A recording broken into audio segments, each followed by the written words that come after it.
Bisa. Silakan, waktunya 1 jam untuk kelompok 2.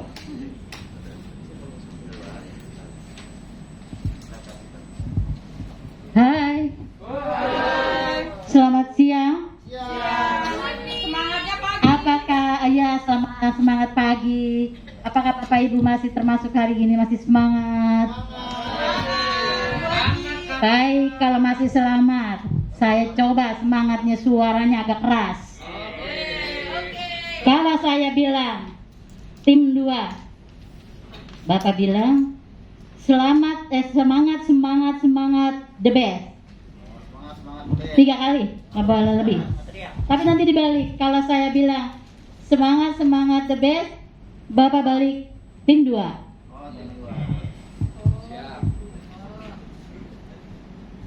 Tim 2.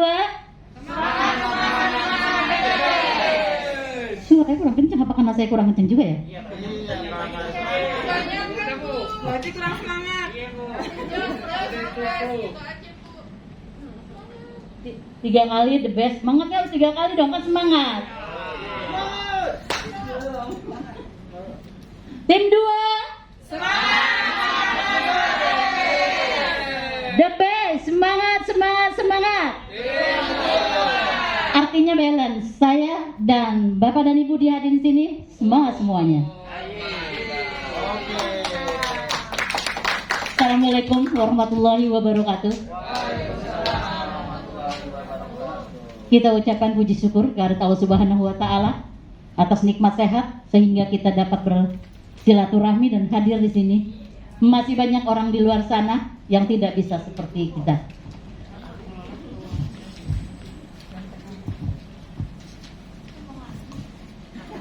Baik, kami dari tim 2 akan menyampaikan teori dan praktek yang mengenai pelola keuangan bisnis.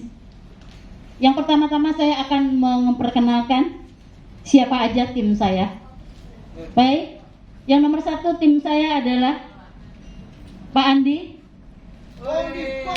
Pak Andi, kasih aplaus untuk Pak Andi. Yang buat saya di tim saya adalah orang yang luar biasa.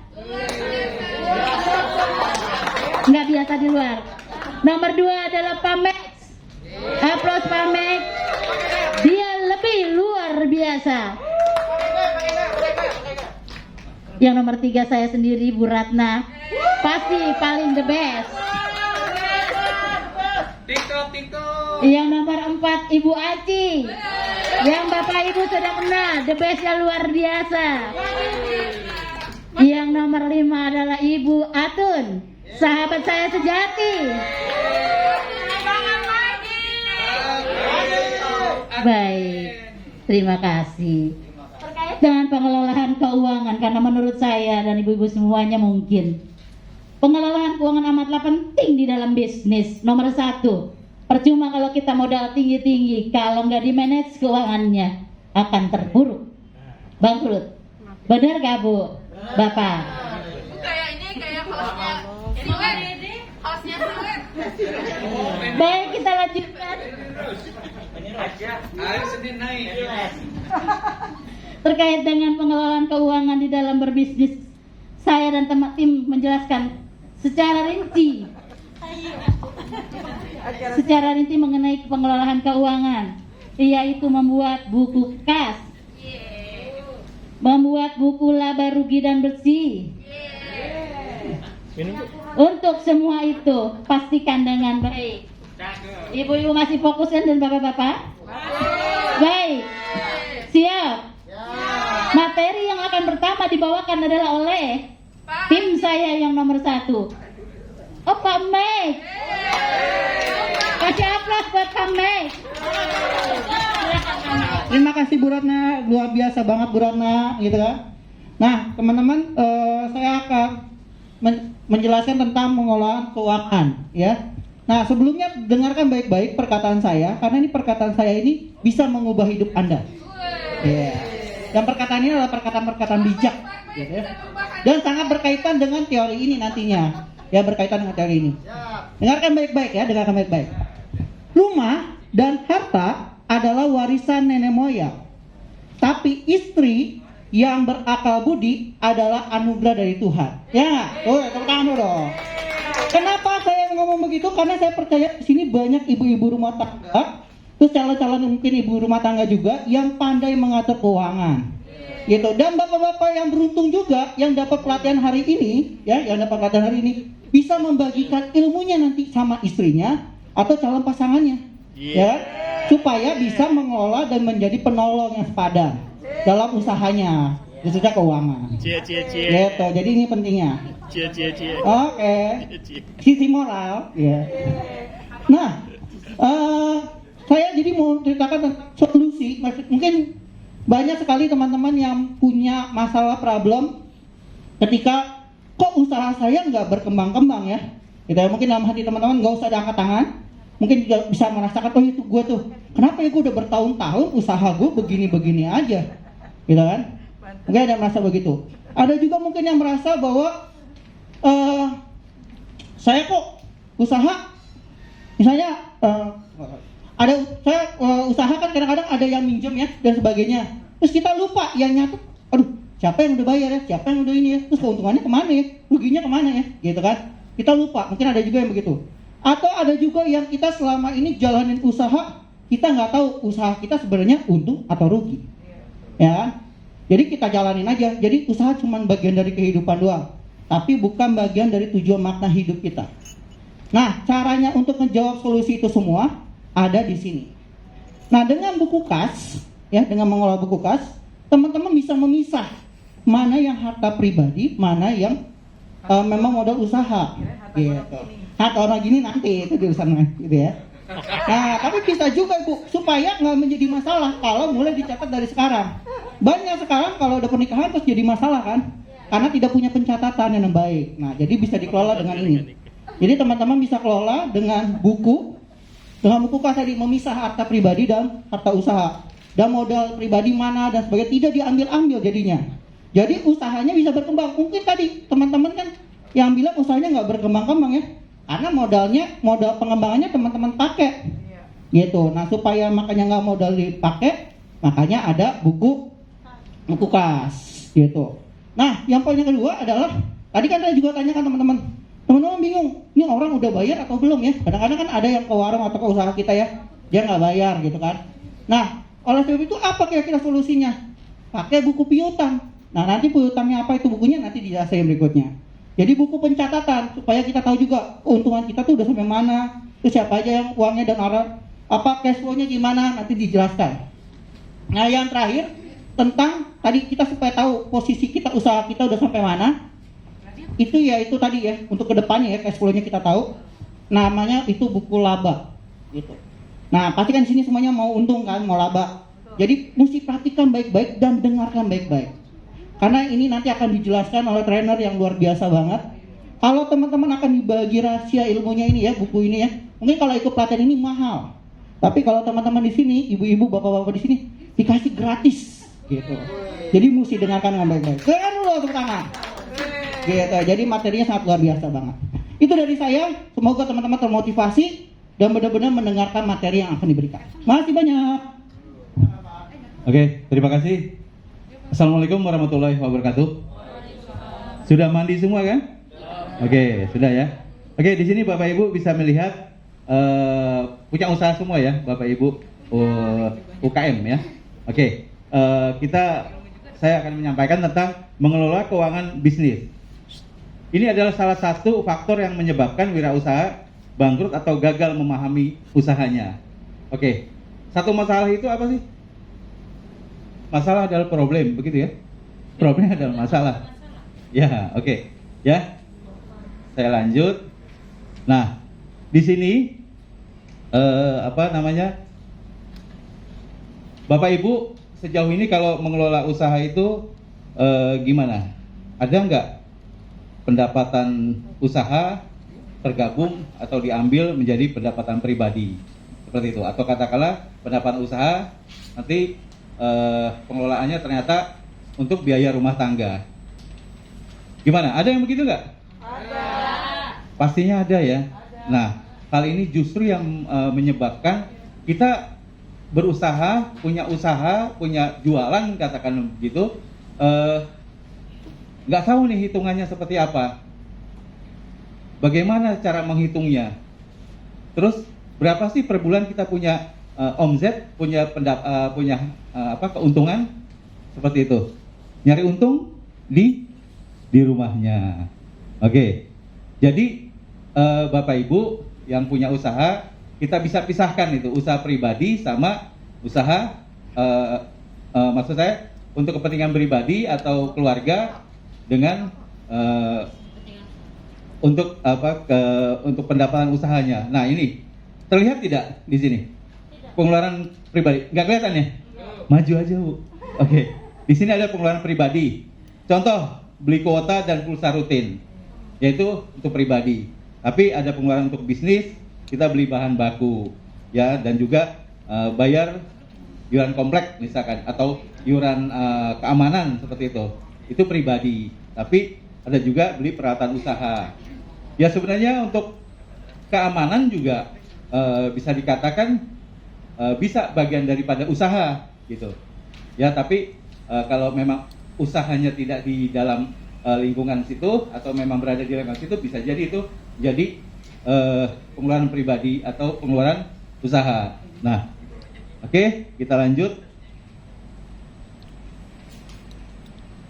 Nah ini saya saya singkat saja ya. Jadi untuk tadi sudah disampaikan di awal bahwa kita harus punya buku kas untuk usaha kita, memisahkan antara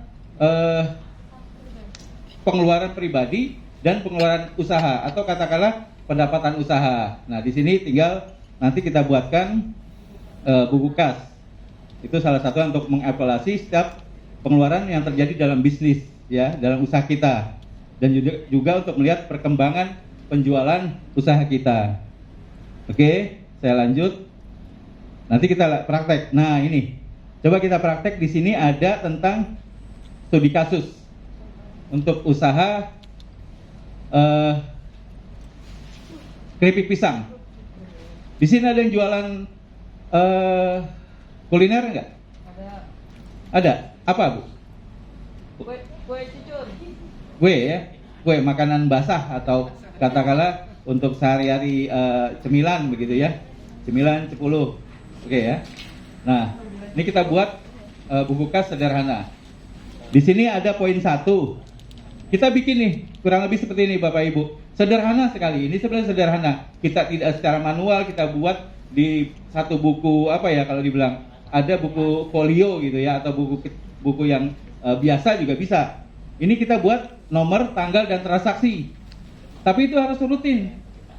Kalau tidak rutin, ya itu akan tidak terdata. Nanti kita kehilangan. Oh kemarin uang 2.500 untuk apa ya? Nah ternyata untuk beli cilok gitu kan. Nah itu buat pribadi. Nah sekarang kita bikin tanggal 1 Juli contoh. Untuk modal awal usaha 1 Juli. Ibu Irma menyetor uang tunai sebesar 1.500.000. Itu modal ya untuk kita memulai. 1.500.000, 1,5. Tanggal 2 membayar sewa tempat. Bapak Ibu, usahanya itu di mana? Di rumah kah? Rumah sendiri? Atau ada kios punya orang lain? Nah, sewa tempat, misalkan ya. Kalau di rumah nggak perlu nih ada begini. Nah, tapi ada yang melakukan juga karena itu bagian daripada kalau dibilang kita punya ada satu tempat usaha itu bisa buat saya melakukan itu ada di tempat kursus ya. Jadi itu rumah saya tapi saya buatkan buat pemasukan karena itu buat kalau dibilang dana taktisnya ya. Boleh dilakukan, boleh tidak gitu. Oke, jadi membayar sewa tempat sebesar 300.000. Ya, 300.000. Terus yang ketiga, pembelian tepung 25 kilo untuk bahan bakunya ya, sebesar 150.000. Pisang sebanyak 5 tandan, tepung 150.000 tepung. Nah, pisang 50.000, 5 tandan, murah sekali. Kemarin ya? Ada yang lebih murah ya? Oke. Minyak goreng 2 liter 30.000 dan bumbu 20.000. Nah, bumbu 20.000. Minyak goreng 30.000, bumbu 20.000. Oke, lanjut terakhir. Di sini ada tanggal 12 Juli. 12 Juli, gak apa-apa. 12 Juli. 12 Juli. Ibu Okta membeli keripik pisang sebanyak 100 bungkus seharga 2 juta. Seharga 2 juta. Nah, ini ada kasus nih. Seharga 2 juta.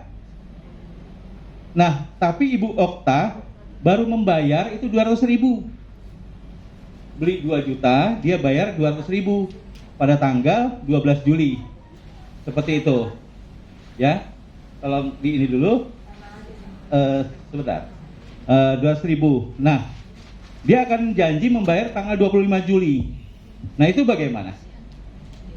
Ada yang memberikan pembayaran tanggal 12 Juli harusnya 2 juta dia membeli, tapi dibayarkan 200.000 dulu. Berarti masuk di pendapatan. Masuk ya di pendapatan sebagai uang masuk. Bu Okta itu 20, harusnya 200 juta dia pesan, tapi baru dibayarkan 200.000. Kemana 1.800.000-nya? Nah, kita karena buat buku kas, kita buat dulu transaksi-transaksi, kita catat dulu. Nah, seperti itu sampai ada yang terakhir, yang lanjutannya tentang buku piutang. Ya. Jadi ada buku piutang, di sini ada kasus sudah bayar 200.000 di tanggal 12 Juli, tapi pembelinya membayarkan sisanya di tanggal 25 Juli. Nah, kita harus buat bukunya, namanya buku piutang. Oke, kita tidak bisa bikin langsung di buku kas karena itu yang realnya terjadi sebelum tanggal 25. Tapi pada saat tanggal 25 itu, tanggal 12 kita buatkan buku piutang. Seperti itu. Nah, gunanya buku piutang itu apa? Buku piutang itu untuk mencatat nama pelanggan yang memiliki utang. Ya, kadangkala kita karena pertemanan, karena persaudaraan, udah ambil dulu deh, belum dibayar loh padahal. Nah, kita belum catat nih. Kecuali kalau kita ikhlas memberikan. Kalau ikhlas memberikan ya nggak apa-apa, oleh-oleh pulang gitu setelah dari rumah kita gitu ya. Tapi kalau itu ada merupakan, oh saya beli bu, gitu. Ya sudah, saya nanti ya bayarnya tanggal sekian. Nah, itu dicatat, ya harus dicatat. Nah, terus mengetahui berapa nominal yang dibayarkan dan berapa yang belum.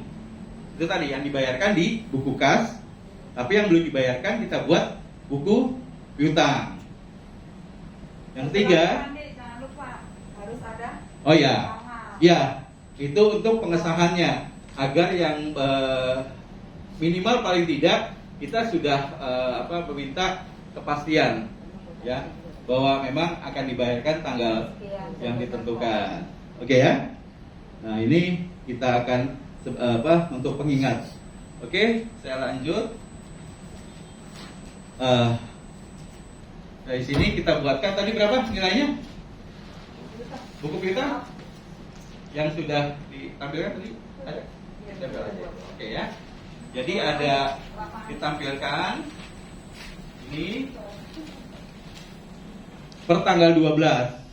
Jadi yang tanggal 12 tadi pembelian 2 juta, tapi baru dibayarkan 200.000 pada tanggal 12 Juli.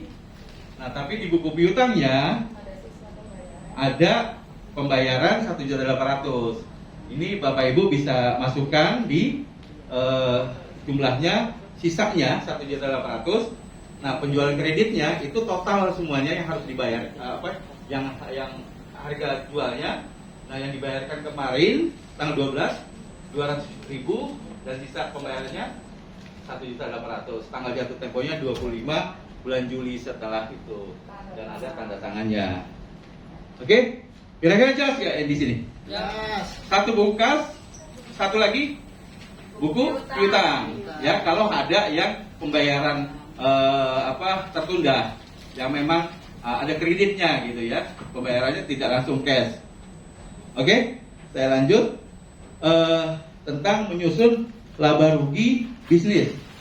Manfaatnya apa sih laba rugi bisnis? Membuat satu laporan laba rugi. Tadi di awal sudah ada pemaparan dari Pak siapa?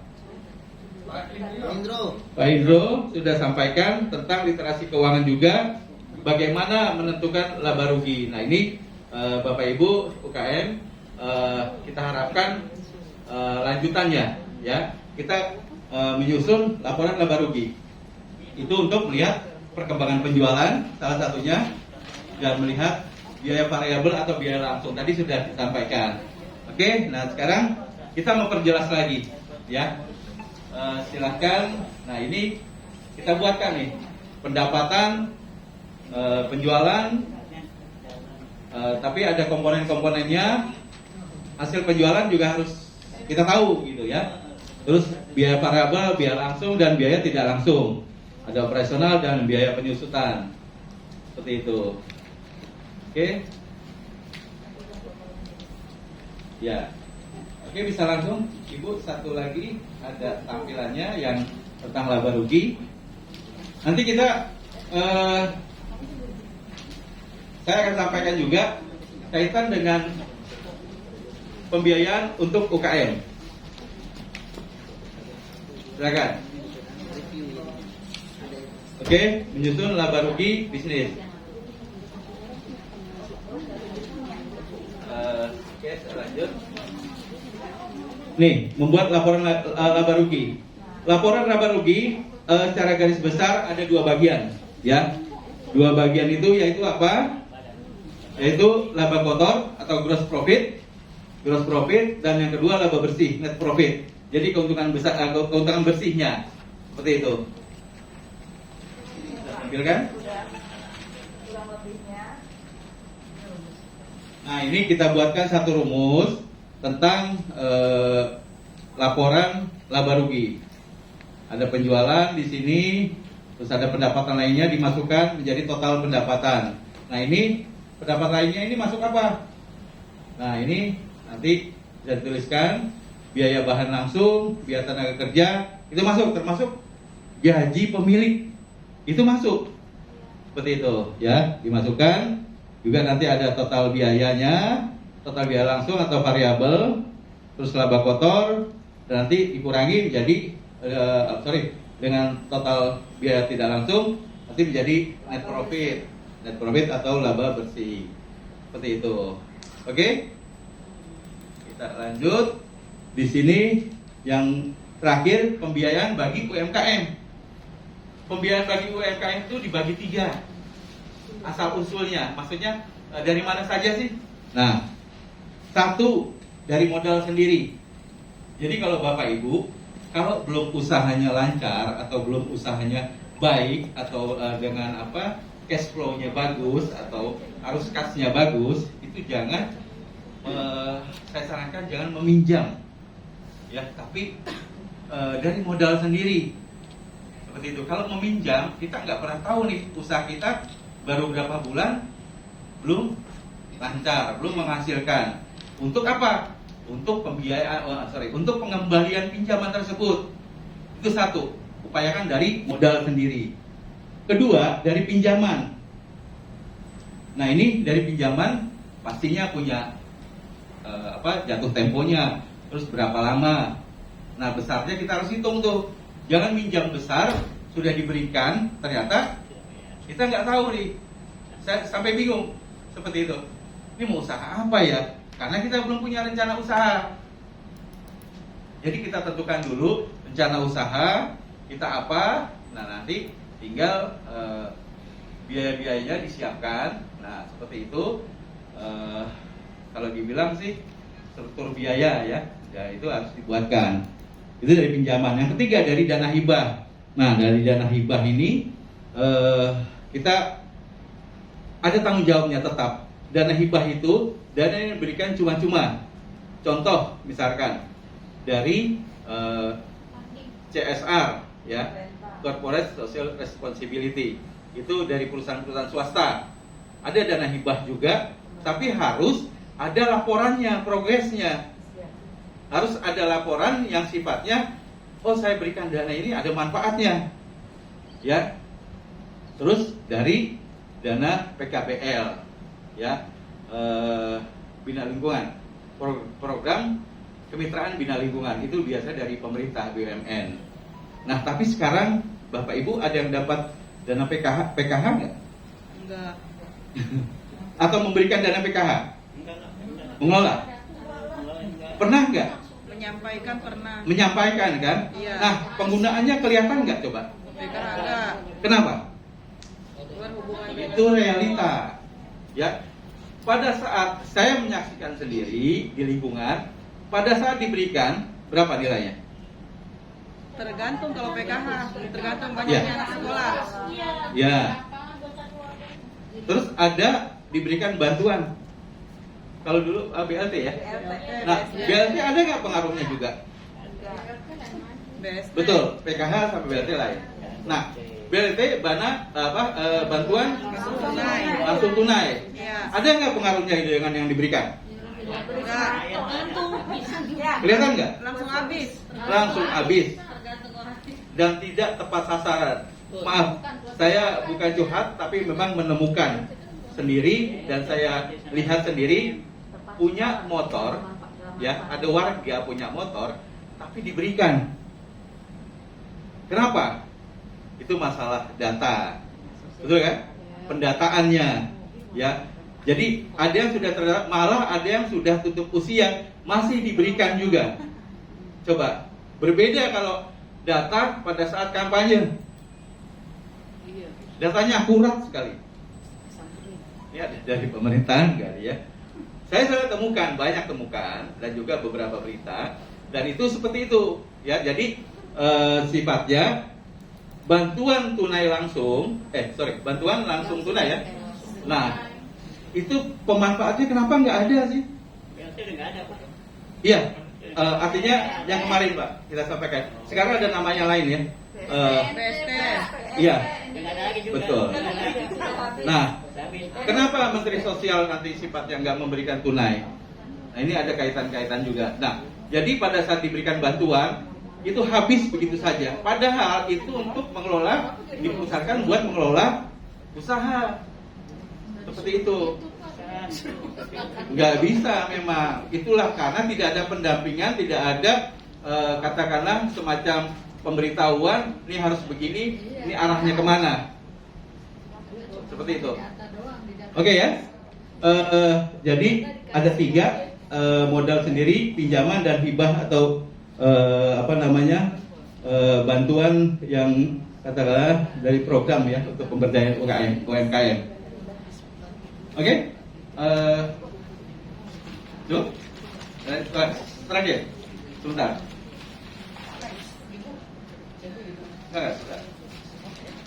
Di sini ya, jadi ada kelebihan dan kekurangan sumber pembiayaan. Nah ini kalau nggak kelihatan ya, jadi ada pinjaman bank, pinjaman koperasi. Nah Bapak Ibu kalau memang mau mengelola mau masuk di dalam entitas usaha atau bisnis itu masuk di koperasi ya.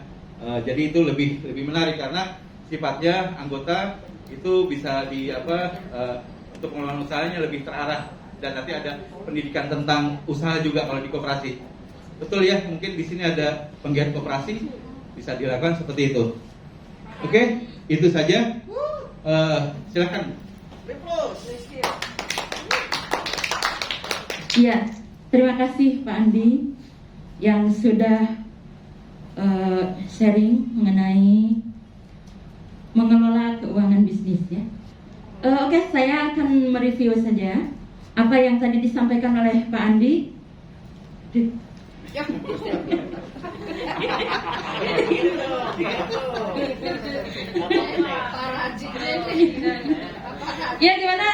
Bapak-bapak, ibu-ibu masih semangat? Semangat ya. Saya melihat sih udah kayaknya wajah lapar gitu semuanya. Bukan lapar, bukan jangan. Semangat ya. Karena kita bersyukur ya di sini kita sudah terpilih menjadi yang pemanfaat ilmu dari trainer-trainer kita yang udah handal gitu. Saya pengen menanyakan apa yang tadi disampaikan oleh Pak Andi. Barangkali ada yang bisa menangkap tadi apa yang disampaikan Pak Andi? Bapak ngantuk ya tadi, tidur ya? Oh. Semangat.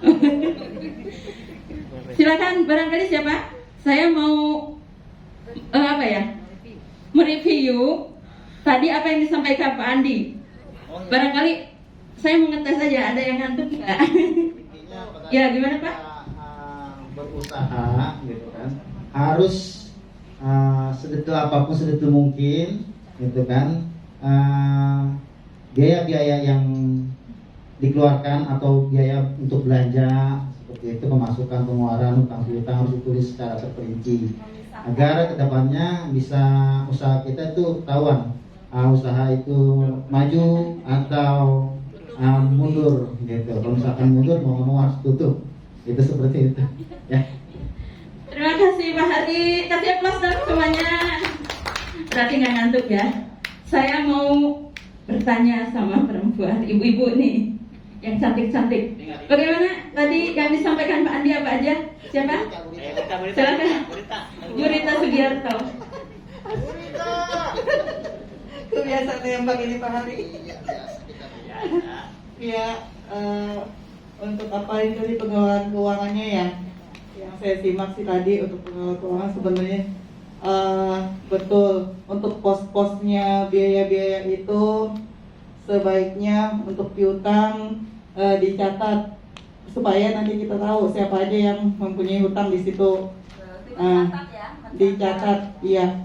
Nah terus untuk pendapatan yang diterima sebaiknya tidak dipergunakan untuk keperluan rumah tangga. Jadi istilahnya ada pendapatan atau keuangan di dalam usaha yang untuk dipergunakan ke usaha lagi supaya tidak tercampur di situ, supaya kita bisa memanagenya lebih baik lagi. Kurang lebih seperti itu. Ya, terima kasih. Terima kasih Ibu Rita. Ya, kasih aplaus buat Ibu Rita. Iya. Ada yang mau satu lagi? Siapa? Barangkali ada Pak Idam. Oh iya, Pak Diam. Silakan Pak Diam. Berarti nggak ngantuk nih. Saya dari tadi ngantuk mulu. Jadi tadi Pak Andi bilang, memang kalau kita itu berbisnis, kita itu harus mencatat segala pergerakan uang yang ada di bisnis kita dalam buku kas, buku piutang, terus tadi Pak Mike bilang buku laba, gitu kan? Nah, terus habis itu setelah dicatat, pertama tadi bilang perencanaan bisnisnya, kemudian dicatat, kemudian apalagi tadi ya, pendanaan. Nah, cerita pendanaan tadi, ada pendanaan dari bisa dari pribadi, bisa dari utang, bisa dari CSR gitu ya. Terus apa lagi tadi ya? Hibah ya, oke, hibah gitu. Terus yang terakhir tadi ini kelebihan dan kekurangan sumber pembiayaan. Itu sih ya poin-poinnya saya. Terima kasih Pak Dion. Iya, kasih tepuk tangan buat Pak Dion. Ada lagi yang mau mencoba? Oh iya, silakan Pak Ismail. Ternyata nggak ngantuk. Wah, saya nggak ngantuk. Jelas kompak banget kayak gini. Saya tadi ingin memfokuskan masalah dana atau anggaran atau tadi dari pelaporan keuangan itu dibahas mengenai ada pinjaman, tapi pinjaman itu kan nggak masuk dalam arus kas ya. Itu pinjaman itu catatan tersendiri menurut saya sih ya. Nah, tadi bahasannya agak menyimpang untuk Pak Andi. Lari ke BLT, gak ada hubungannya BLT dengan itu. Karena BLT itu untuk belanja. Untuk belanja ya, beda dengan BPUM. Nah, kalau masalah dipakai RT lebih tahu, BRT soalnya, dia tahu. Makanya saya protes, BLT, BST nggak ada hubungannya dengan untuk penggunaan pemodalan gitu ya. Itu aja sih, Bu Haji. Pak Ismail 2023. Terima kasih Pak Ismail. Iya. Terima kasih semuanya pada Bapak Ibu yang sudah mereview ya tadi apa yang disampaikan oleh Pak Andi. Nah, akan saya bacakan. Jadi tadi cara mengelola keuangan itu intinya harus memisahkan antara keuangan bisnis dengan keuangan pribadi. Jadi jangan asal ngambil saja ya, tetap harus ada pencatatan. Kalau kita mau tahu kondisi keuangan bisnis, jadi jangan apapun sekecil apapun kita ngambil uang dari bisnis kita harus dicatat, ya. Terus keduanya mencatat perjalanan keuangan baik masuk atau keluar, yaitu dicatatnya di buku kas, ya. Mungkin semuanya ibu-ibu pelaku UMKM di sini sudah paham, tapi biar lebih paham lagi cara mengelola administrasi, ya kita sharing ya di sini. Terus yang kedua ada buku piutang, itu penting ya, buku piutang. Yang ketiga ada buku laba rugi dan juga laba bersih dan kotor. Dan juga ada pembiayaan. Nah, pembiayaan itu sumber-sumbernya dari uang pribadi. Kalau uang pribadi mungkin tidak apa ya, pasti ada kelebihan kekurangannya. Kelebihannya mungkin kalau uang pribadi tidak di apa namanya, harus tidak mengembalikan, tidak diuber-uber gitu ya. Jadi agak nyantai. Beda dengan pinjaman dari bank atau dari koperasi atau dari yang lainnya. Terus yang ketiga ada hibah juga. Hibah contohnya dari perusahaan besar. Mungkin itu saja ya resume review dari apa yang disampaikan oleh Pak Andi mengenai mengelola keuangan. Terima kasih, kami dari kelompok 2. Mohon maaf kurang lebihnya. Assalamualaikum warahmatullahi wabarakatuh. Ya, saya coba tanggapi juga. Ya, jadi gini, karena ini ada beberapa hal bantuan-bantuan pemerintah. Mohon izin jawab Pak RT.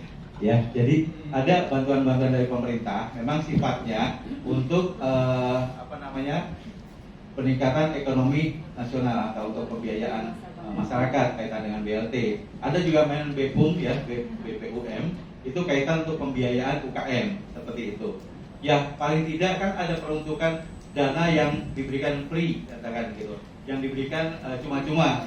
Tapi kalau kita selaku penerima manfaat, katakan begitu, kita bisa mengelolanya, ya kaitan itu. Sebenarnya saya sih melihat ke arah sana, artinya kita sebagai masyarakat di UKM yang kita punya usaha, sekecil apapun ada bantuan pemerintah, kita bisa upayakan dulu untuk peningkatan usaha kita, seperti itu. Mungkin itu saja, izin menjawab. Gimana Pak?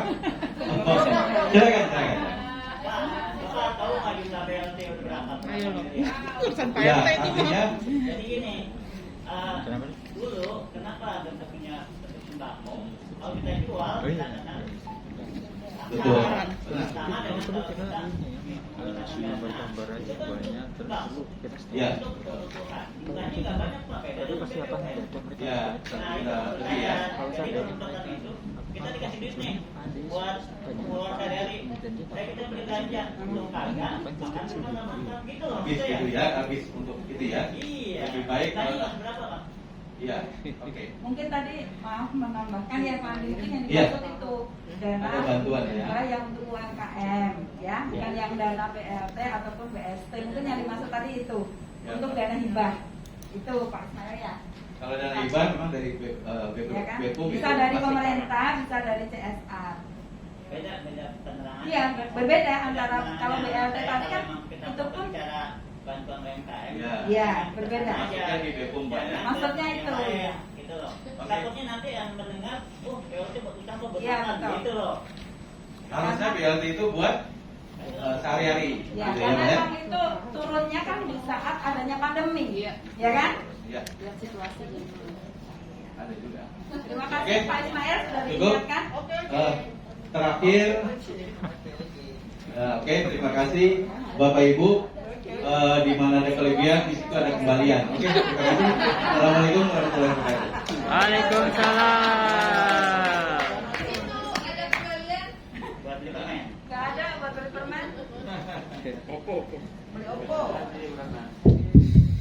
Baik, teman-teman silakan diselesaikan lembar feedbacknya. Silakan pengalaman teman-teman menjadi peserta, tanggapan dan feedback teman-teman untuk kelompok dua. Silakan.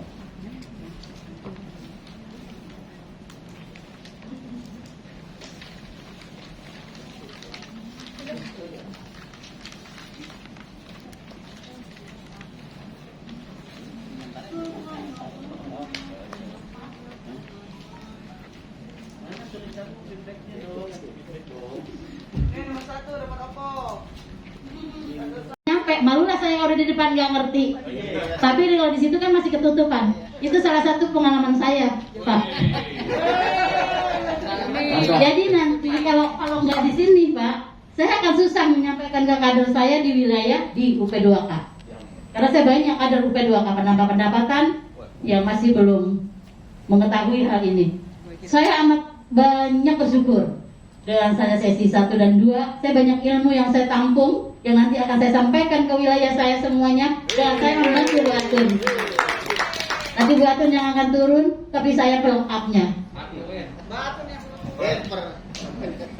Iya Pak, kurang lebih begitu. Oke. Begitu Pak pengalamannya. Terima kasih Bu Ratna. Tadi apa panjangan UP2K? UP2K, usaha pendapatan keluarga. Peningkatan pendapatan keluarga. Itu jadi ibu-ibu PKK yang suaminya bekerja tapi yang kurang pendapatannya, dibantulah dengan para istri dan PKK. PKK-nya saya yang membina. Sekelurahan Pisangan Timur. Jadilah UP2K, bahkan ada terdaftar di provinsi, ada lombanya dari mulai produk, kemasan, packaging, dan administrasi semuanya dengan mirip-mirip seperti ini semuanya. Terima kasih Bu Ratna. Gitu. UP2K. Iya. Kalau suaminya nggak pulang-pulang nggak masuk ini. Nggak ada yang kayak gitu di saya. Sistem semuanya baik-baik suaminya. Baik. Tahu dinilai jadi ini yang tahu. Terima kasih Bu Ratna. Kita kasih aplaus buat Bu Ratna. Aplaus dong buat saya. Terima kasih. Boleh ke kelompok yang lain Bu, anggota kelompok. Silakan. Lagi Siapa? di Bapak, mana Ibu, silakan. pengalaman. Oke. Nampilannya oke Bu Haji. Wow. Alhamdulillah. Penampilan pertama Ya. dilihatnya harus patching. Iya, bapak-bapak, ibu-ibu, Coach Yuda, Yudi ya. Sebetulnya pengalaman saya di sini sebetulnya gemeteran ya. Dari tadi makan kue sama minum teh itu udah duk gitu ya. Aduh, gimana ini? Gemeteran. Karena saya terus terang, saya baru pertama kali.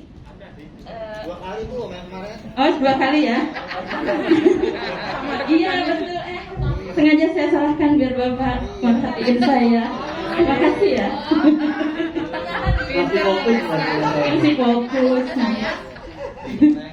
Terima kasih ya Pak. Saya udah 2 kali ya, part 1 sama part 2. Saya sungguh bersyukur, alhamdulillah bisa diundang sama Kak Dion untuk ikut pelatihan ini. Saya baru. Jadi di sini saya berkumpul dengan orang-orang pintar yang banyak pengalamannya, yang sudah usahanya juga sudah sukses-sukses gitu. Jadi saya tambah semangat untuk memberikan semangat juga di wilayah saya, Jatinegara Kaum. Mudah-mudahan apa yang saya dapatkan di sini bisa saya manfaatkan lagi nanti di wilayah. Ya, itu saja. Terima kasih. Assalamualaikum warahmatullahi wabarakatuh. Assalamualaikum warahmatullahi wabarakatuh. Pak, kita mandi Pak. Mohon izin ya. Ya, jadi gini Bapak Ibu. Saya memang sering tampil di beberapa kegiatan kaitan begitu. Tapi dari sini lebih detail sebenarnya, lebih detail, dan malah pernah saya bukan adu argumen ya, tapi karena pengalaman saya pernah juga waktu mengadakan kegiatan KUB, kelompok usaha bersama. Itu ada bantuan dari dinas sosial, pengelolaan itu di wilayah Marunda dan Cilincing, dan itu ada semacam ini semacam ego masing-masing ya, mau dibikin apa, mau dibikin usaha apa. Nah ini kaitan tadi saya lebih detail juga rasakan juga gimana kalau tampil itu memang harus mempersiapkan. Nah tadi baru persiapan materi itu sebenarnya kemarin, tapi tadi malam belum sempat bikin. Nah tadi paparannya baru bikin. Memang agak kurang mendalam dan juga kurang enjoy kelihatan sekali gitu. Makanya kalau dalam mempersiapkan satu materi kita harus siapkan dulu tuh dari awal-awal, dan kita harus membiasakan. Ya mungkin Bapak Ibu udah lebih hebat lah kaitan dengan itu. Oke, itu aja Pak. Deg-degannya memang udah pasti ada. Semua penyanyi hebat, semua penampil hebat, pasti deg-degan itu ada pada saat awal. Itu saja. Terima kasih Pak. Terima kasih Pak Andi. Mbak, berbagi juga dong.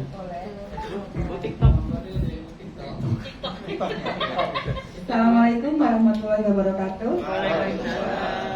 Salam sejahtera bagi kita semua. Tetap semangat dong teman-teman.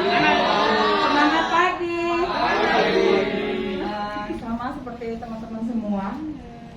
Ini adalah pengalaman kedua ya Pak Hari ya buat saya, karena memang selama ini kami biasa terjun untuk mendampingin apapun, karena emang dari awal kita adalah kader PKK ya, yang siap terjun untuk mendampingi apapun, termasuk mendampingin orang sakit pun kita sudah terbiasa, mendampingin orang HIV kita sudah biasa ya. Sekarang adalah ilmu yang baru buat kami, mendampingi UMKM yang selama ini kita dapatkan, kita hanya membantu mereka sebagai UP2K kelurahan, yaitu yang kita bina. Ayo loh, produk unggulanmu apa? Tapi ternyata yang kita dapat di sini lebih dari itu semua gitu. Jadi buat kami adalah ini ilmu yang luar biasa. Insya Allah apa yang kita dapat di sini akan kita aplikasikan di wilayah kami. Yang selama ini kemarin kita sudah masuk juara 2 tingkat provinsi, insya Allah kita bisa maju tingkat nasional. Terima kasih. Wassalamualaikum warahmatullahi wabarakatuh. Siapa yang belum satu lagi? Ya.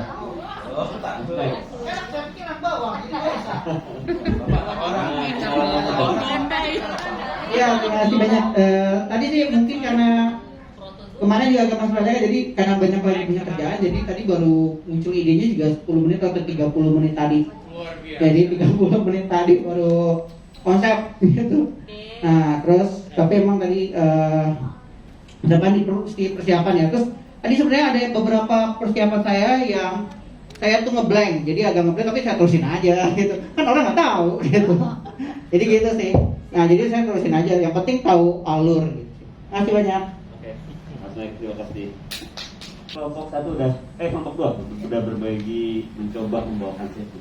Saatnya teman-teman yang lain memberikan tanggapan sebagai pelaku usaha, gimana dengan metode yang disampaikan tadi.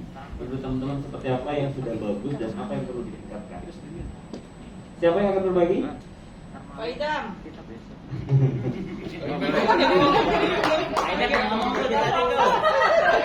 Aida, boleh kasih komentar Aida. Tembak aja Bapak. Aida tahutan. Pak Idam kaget ya. Iya, kaget. Tanggapannya saya pikir bagus ya, dari sisi persiapannya bagus, penguasaan materi bagus, cuman mungkin dari sisi tampilan ya agak kecil-kecil gitu ya, mungkin karena persiapannya agak sedikit mendadak ya. Oke, mungkin gitu aja ya, terima kasih. Tampilan apanya Pak? Tenis. Pengantarnya nggak dikomenin Pak Idam, pengantarnya ini selamat nggak dikomenin. PowerPoint ya? Saya tambah bilang bila di PowerPoint boleh lebih besar. Ada lagi teman yang lain?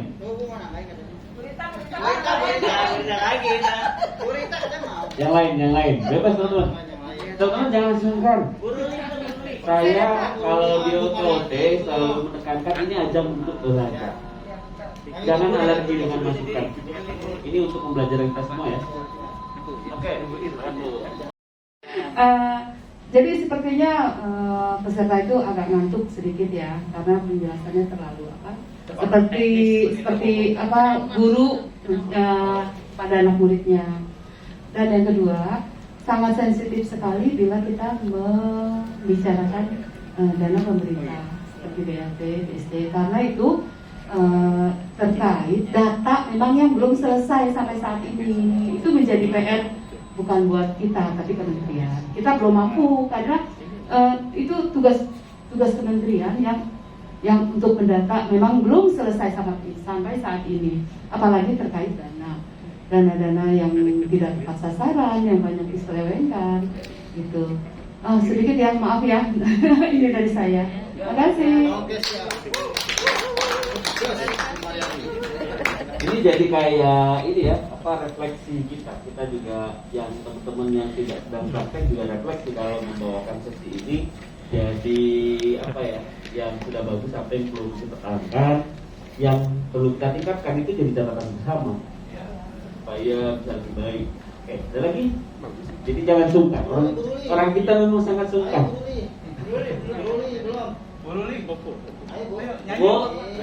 Nyanyi.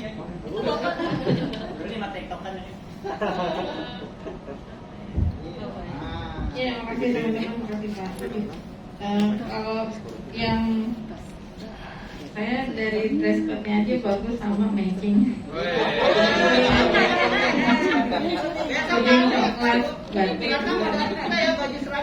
Siap. Gak mau kalah, studinya udah semester 4. Ini matching nih. Dari partai itu. Silau ya. Itu kadang buat kita peserta kalau yang matching kan enak gitu. Pandangan pertama berarti. Kekompakan aku pikir udah oke. Sarannya Bu Pemerintahan. Ini harus sumbangan UMKM diselewengkan. Nah, harus jangan dibahas itu. Makanya saya disebut protes sebagai peserta gitu. Itu aja sih. Terima kasih. Yang lain sih oke. Energi yang gede banget ya di awal ya. Sudah seperti acara dahsyat tadi. Gara-gara match Sudah bagus untuk mengantarkan energi kita itu akan dirasakan sama peserta. Kalau kita lemes, peserta juga akan lemes. Dan di awal saya rasa itu cukup bagus untuk bikin orang juga bangun semangat ya. Dan kemudian saya rasa persiapan oke, menyiapkan bahan, dan kalau ada yang perlu ditingkatkan menurut saya konten itu kelebihan sebenarnya. Pembiayaan tidak masuk di topik kelompok ini sebenarnya. Mengelola keuangan bisnis itu hanya kelewat terus Pak, topiknya kelewat. Jadi topik mengelola keuangan bisnis, oleh-olehnya buat peserta itu satu, mereka bisa memilah mana uang keluarga, mana uang bisnis. Satu. Kedua, bisa membuat pencatatan berbasis kas. Nah, bagaimana kalau utang membayar? Ada buku utang. Terakhir, kalau seandainya dilakukan, itu bisa membantu membuat laporan rugi laba. Sampai situ aja. Saya sih mengelola keuangan bisnis. Nah tadi, ini sampai pembiayaan. Jadi lewat berlebihan topik. Jadi per topik itu saya menyusun bukan. Saya ada contoh cerita. Ini cerita pencatatan keuangannya Bu siapa misalnya. Oke, di display semuanya. Teman-teman kita coba yuk. Tanggal 1. Tadi soalnya apa tadi tanggal 1? Misalnya Bu Irma punya saldo kas awal bulan. Ini masuknya kemana? Ke tanggal berapa? Bikin satu-satu. Langsung saldo. Tanggal 2 Ngapain anak juga? Nah, ini contoh pengeluaran berbasis pendidikan. Teman-teman jelas? Kalau jelas, monggo. Sisanya silakan dicoba. Itu akan lebih engage peserta kita. Karena ini keterampilan, teman-teman. Yang keterampilan kalau kita tidak libatkan mereka, apa itu pencatatan? Mengapa pencatatan penting? Mahasiswa bisa itu. Gimana caranya mencatat buku kas? Buat mahasiswa bisa. Kalau ibu-ibu jangan melakukan begitu. Nyoba dulu. Alami kasih contoh, nyoba, baru ditanya apa manfaatnya di belakang. Jadi kayak ini orang kalau belum ngalamin ditanyain kenapa, mereka nggak bisa jawab. Kalau ini teman-teman belum nyatet, kira-kira kenapa mesti menyatet? Mencatat keuangan. Awang-awang. Tatamanya langsung ini kunang-kunang. Jadi itu kalau tadi untuk mahasiswa oke. Untuk mahasiswa oke. Tapi kalau ibu-ibu tinggal dibalik. Nah di pembelajarannya disebutnya itu pembelajaran berbasis pengalaman. Kalau teman-teman pernah dengar experiential learning cycle. Jadi orang belajar melalui pengalaman. Ada aktivitas yang mereka lakukan sebelum dari pembelajaran, apa pembelajaran pentingnya. Dan saya setuju, ini kasus tadi dengan Pak Ismail itu real terjadi. Teman-teman kalau ngelatih pelaku usaha di desa, nelayan, petani, kalau kita ceramahi dan itu menurut mereka salah, dibabat habis kita, berdebat kusir. Kejadian benar itu Pak, benar. Nelayan, petani itu akan ngerasa saya ini generasi kesekian. Jadi akan lebih bagus kalau metodenya adalah berbasis pengalaman, bukan struktur apa, mengapa, bagaimana. Kalau tidak ada yang sesuai, yang ada bukan kita mendorong perubahan perilaku, tapi berdebat nanti. Ya karena sesuatu yang mereka yakini dan menurut mereka benar, meskipun menurut kita salah, itu akan dikejar. Nggak gitu, toh saya sekarang masih jalan usaha saya misalnya. Jangan gitu, kemarin di Jogja kejadian peserta. Saya biasanya ngelola uang dibagi 5 amplop. Beneran ya kejadian. Dan kalau kita nggak hati-hati menyampaikan pernyataan, bisa debat kusir nanti. Jadi makanya kenapa mesti berbasis pengalaman. Teman-teman nanti akan langsung mengalami kalau bertemu ibu-ibu, hanya cara ininya aja, metodologinya. Yang awalnya kita lebih banyak menyampaikan konten, tapi dirubah. Si apa mengapanya itu di belakang. Yang di awal nyoba dulu kayak tadi catatan. Jadi nggak langsung kita kasih tahu. Catatan ada 2, berbasis bukas, kemudian berbasis piutang. Pusing mereka. Jadi satu nyoba aja dulu, kerjain satu. Nah ini yang belum dibayar, misalkan beli 2 juta tadi Pak ya, dibayar 200.000, ini masuk ke kas yang mana Bu? 2 juta apa yang 200.000? Misalkan mereka 2 juta, dong dia belinya 2 juta, uangnya ada nggak? Ada. Yang ada berapa? 200 ini kas. Kita nulisnya hanya yang sesuai kas, yang ada kasnya. Nah yang 1.800.000 gimana nasibnya? Kita terus di buku piutang bertahap satu-satu gitu. Itu aja sih metodenya, lebih bertahap dan lebih telaten. Selebihnya persiapannya oke untuk kelompok 2 metode aja. Belum kompak. Kita kasih sekali lagi buat kelompok 2. Kelompok 3 silakan memberikan feedback kepada kelompok 2. Kelompok 2 sebelah sini, kelompok 3 sebelah sini. Mbak Ina, dirimu nggak kelihatan. Dirimu nggak kelihatan. Apa? Pak Max maju. Pak Max Mbak Ubo, 1. Ayo Mas Max. 1, 2, 3. Oke. Belum. Video karena video. Video mantap. Fotonya kirim dong. Oke. Video serbu sekarang masing-masing. Serbu. Sekali lagi. Lagi. Kurang.